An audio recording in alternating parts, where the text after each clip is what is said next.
Hello cuties 2 మినిట్స్లో ఇన్స్టెంట్గా ready అయ్యే పోహా రెసిపీ ఎలా చేసేసుకోవాలో చూసేద్దామా. 2 టేబుల్ స్పూన్స్ ఆఫ్ ఆయిల్ వేసుకొని ఆయిల్ హీట్ అయ్యాక జీలకర్ర, ఆవాలు, మినపప్పు అండ్ కావాల్సినన్ని పల్లీలు ఇంకా శనగపప్పు వేసుకొని లో ఫ్లేమ్లో ఒక 5 మినిట్స్ మంచిగా ఫ్రై చేసేసుకోవాలి. ఫ్రై అయ్యాక ఇంకా కావాల్సినంత పచ్చిమిర్చి అండ్ కరివేపాకు వేసేసుకొని ఇంకా ఇవి కూడా ఫ్రై చేసేసుకోవాలి.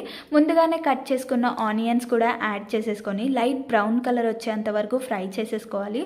మనకి టేస్ట్కి తగినంత సాల్ట్ యాడ్ చేసేసుకొని కలర్ కోసం కొంచెం పసుపు కూడా యాడ్ చేసేసుకోవాలి. ఇంకా last but not the least main flavour కోసం కొత్తిమీర వేసేసుకొని ఇంకా మనం ముందుగానే వేసుకున్న అటుకుల్ని ఒక 2 మినిట్స్ వాటర్లో నానబెట్టేసి వాటర్ అంతా స్క్వీజ్ చేసేసి ఇంకా ఇందులో యాడ్ చేసేసుకోవడమే. ఇంకా ఇన్స్టంట్ పోహా రెసిపీ అయితే 2 మినిట్స్లో రెడీ అయిపోతుంది. చాలా బాగుంటుంది. మీరు ఎవరైనా ట్రై చేయకపోతే ట్రై చేసి చూడండి. అండ్ నా పోహా కూడా ఇంకా రెడీ అయిపోయింది. ఇంత ఈ వీడియో. ఇంకా stay tune to my channel guys. Bye bye.